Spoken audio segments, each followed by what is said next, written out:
Dalam menghadapi pekan UTS, Kor membuat promo yang dikhususkan untuk mahasiswa FTUI saja loh.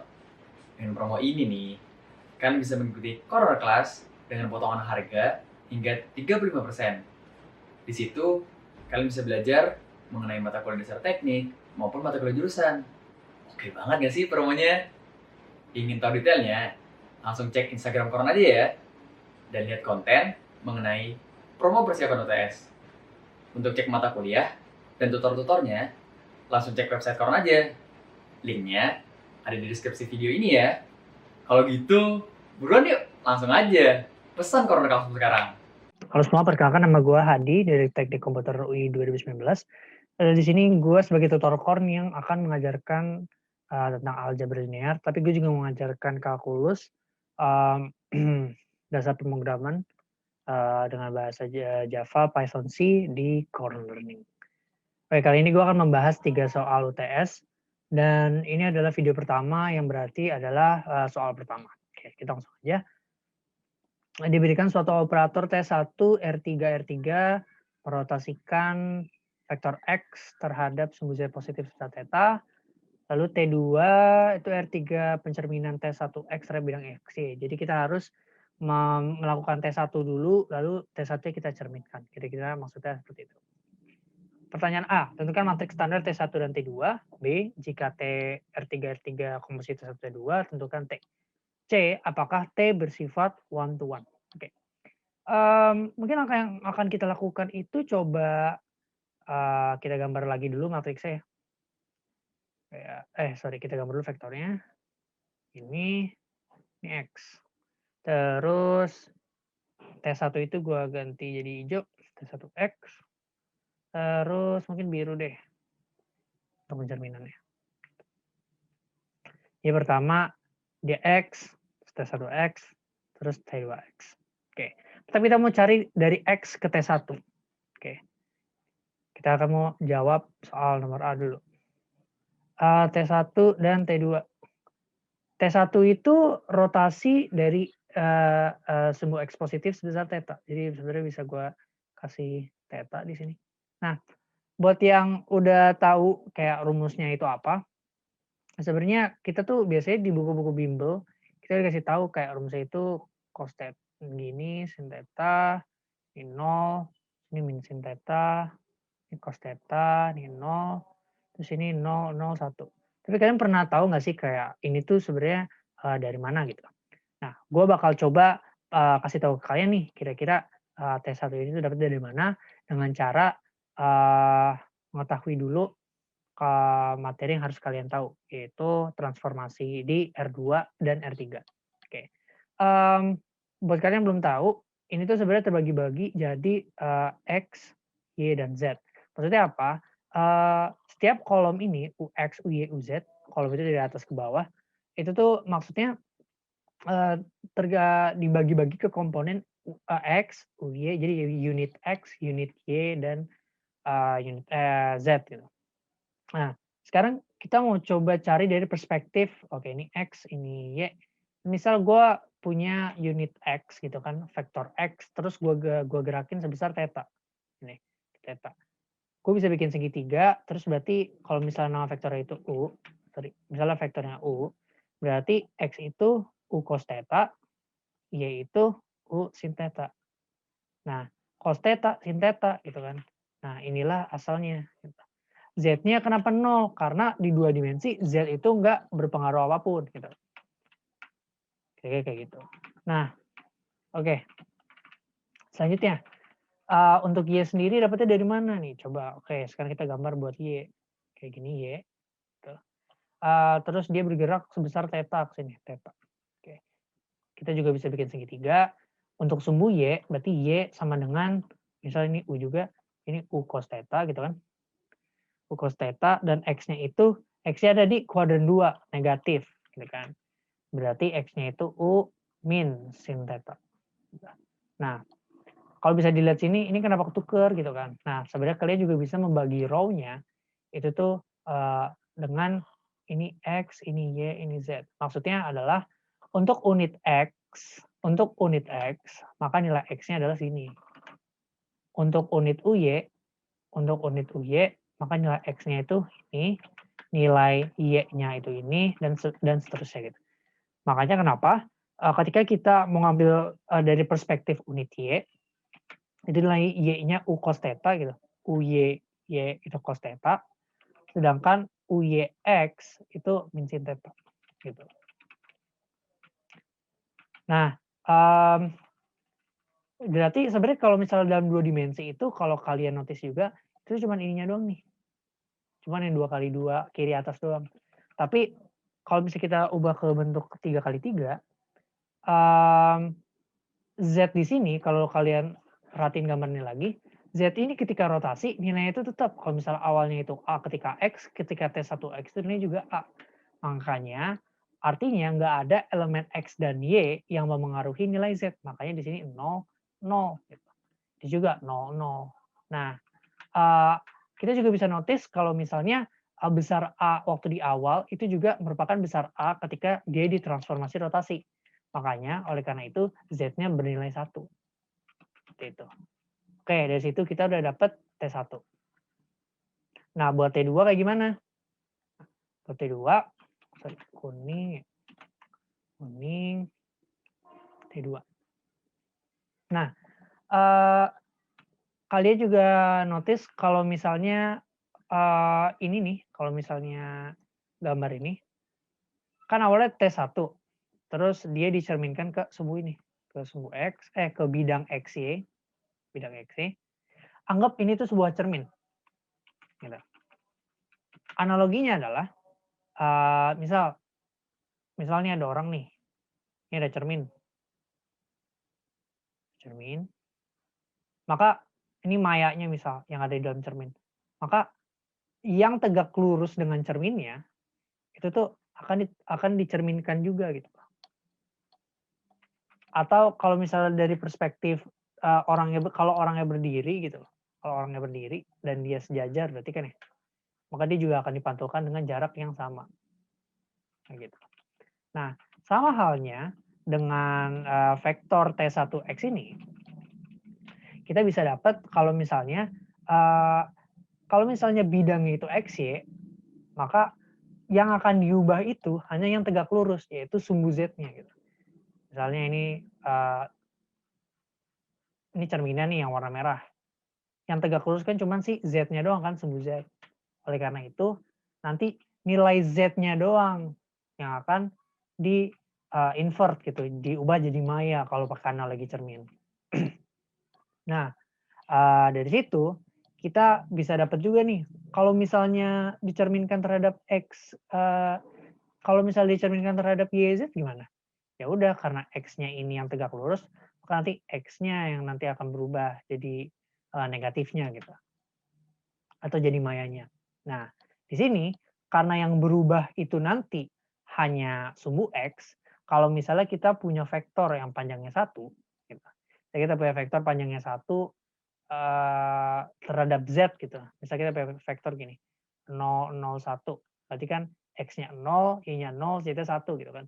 Maka nanti setelah dicerminkan terhadap bidang X, Y, maka akan jadi min 1. Gitu. Oleh karenanya, biasanya kalau di rumus-rumus itu, dia itu langsung kayak, oh kalau misalnya dicerminkan terhadap sumbu X itu, berarti dia itu semuanya panjangnya tetap. Gitu. Tapi arah buat yang dicerminin gitu, arah yang tegak lurus terhadap satu bidang itu jadi negatif. Makanya matriksnya itu T2 seperti ini. Gitu. Lanjut. Yang B, jika R3 komposisi dari T1 T2 dengan urutan sesuai gambar 1, tentukan matriks standar dari T. Oke. Kita kerjain B di sini. Mungkin kita udah punya nih ya data T1 T2. Oke. T2 itu terjadi kalau misalnya T1 sudah selesai. Maka sebenarnya ini kalau menurut gue pribadi itu nggak ada cara yang benar ya, kayak mau taruh di kiri, mau taruh di kanan. Tapi biasanya ya kalau misalnya lu punya matriks apa atau vektor input gitu, misal vektor inputnya tuh gue lambangkan dengan gini nih, input. Nah, input ini tuh harus dikaliin sama T1 dulu. Tuh. Baru nanti hasil kedua ini baru nanti dilanjutin ke sini. Makanya urutannya, ini urutan meter sih, urutan meter banget. Oleh karena itu, urutannya itu nanti T1 dulu, baru T2. Inilah matriks komposisinya. Ini 2 ini T. Oke, jadi yang B itu T1 tadi apa? Kita lihat ke atas lagi. Cos, sorry. Cos theta min sin theta 0 sin theta cos theta 0 0 0 1 terus T2-nya itu 1 0 0 0 1 0 0 0 min 1. Kalau kalian notice, ini tuh sebenarnya matriks identitas yang untuk di titik 3,3 atau ini, itu nilainya min 1. Jadi sebenarnya hasilnya kalau kalian mau ngitung secara manual juga nggak apa-apa, kayak cos kali 1 ditambah min sin kali 0 ditambah 0 kali 0 gitu kan. Itu bakalan sama aja, sama kayak ini sebenarnya ngali ke matriks identitas, tapi elemen ketiganya nanti itu nilainya negatif, kayak gitu. Kalau misalnya kalian hitung manual, itu nanti hasilnya itu bakal jadi cos theta, sin theta 0, min sin theta, cos theta 0, 0, 0, min 1. Make sense ya? Karena awalnya itu kita rotasi nih. Rotasi, terus kita cermin. Jadi yang berubah kan cermin kan, kalau misalnya cermin X ini, yang berubah bakal nilai Z-nya doang kan, jadi kayak di invert itu. Kalau misalnya dia positif jadi negatif, kalau negatif nanti dikali negatif jadi positif gitu. Ini juga sama nih, still holds. Dia dirotasi dan nanti ujung-ujungnya di invert gitu nilai Z-nya. Jadi still holds. Ini mungkin kalau misalnya dibalik ya, kalau misalnya ingin ditaruh di sini, kayak T2 dulu baru kali T1, mungkin hasilnya bakal sama aja, tapi hal ini nggak selalu terjadi gitu loh. Jadi kalau misalnya emang ini bukan identitas, yang bedanya cuma di Z ini aja, itu belum tentu still holds. Jadi urutan matters. Oke, selanjutnya kita ke C, tentukan apakah T bersifat one to one. Oke, langsung sini C, gitu kan. Apakah C bersifat one to one? T bersifat one to one, ini T ya berarti ya, ini T. Sebenarnya kayaknya pertama harus tahu dulu, apa itu one to one ya. One to one itu artinya setiap, elemen itu, punya, pivot atau mereka itu linearly atau independent ya, linearly independent. Nah, yang kedua, tanda linearly independent itu determinannya tidak sama dengan 0. Oke, berarti lu tinggal cari aja nih, determinannya dari T. Nah, langsung aja di breakdown pakai row yang paling sedikit ya. Kita pakai row nomor 3. Kita bisa jadi kayak plus, min, plus gitu ya. Pakai dari determinan. Ya udah, berarti kayak 0 dikali. Kalau misalnya ngelihat dari ini berarti cuman bagian ininya aja gitu kan. Berarti min sin theta 0, cos theta 0, min. Kalau misalnya ngelihat dari 0 itu berarti yang dilihat cuman ini sama ini. Berarti di sini 0 juga. Itu kan 0 berapa tuh? Cos theta 0, sin theta 0 ditambah min 1. Kalau misalnya min 1 berarti nanti yang kita lihat cuman ininya aja. Gitu kan. Cos theta, sin theta, sin theta, cos theta. Oke.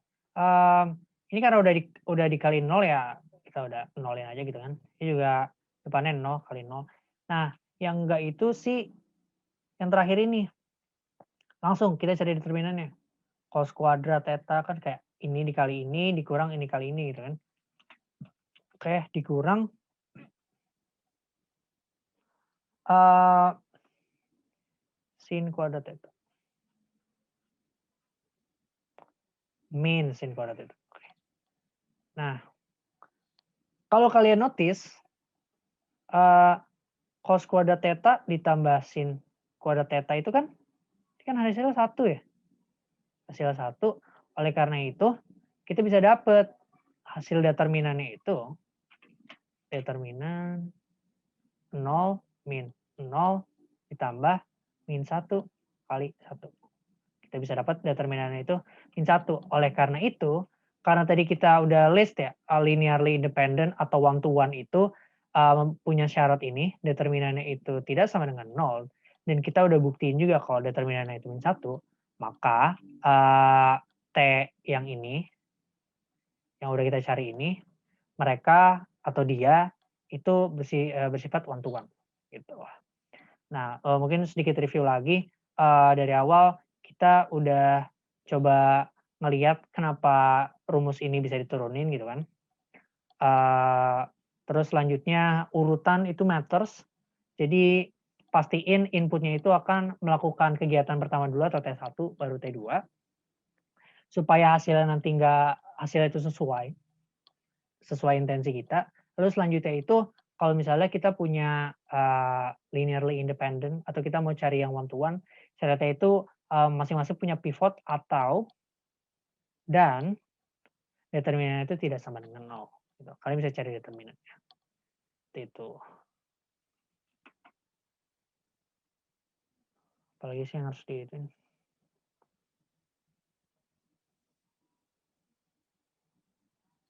Oke, makasih udah nonton pembahasan soal nomor 1 ini. Semoga penjelasan dari gue ini cukup membantu, untuk mendapatkan nilai yang bagus di UTS atau UAS nanti, ataupun kapanpun lo nonton ini. Kalau misalnya kalian suka dengan penjelasan gue, jangan lupa untuk pesan kelas di Korn, karena di Korn banyak banget ada kelas-kelas yang bisa kalian pesan, dan tutor-tutornya juga pastinya asik-asik banget deh. Pokoknya jangan lupa ajak teman-teman juga ya buat belajar di Korn. Thank you. Nah, gimana? Kalian udah ngerti penjelasannya belum? Buat kalian yang belum ngerti penjelasannya, kalian bisa banget ikutan kelas lagi di Corner Class. Oh iya, kalian bisa isi link di bawah ini untuk dapat voucher diskon. See you at Corner Class!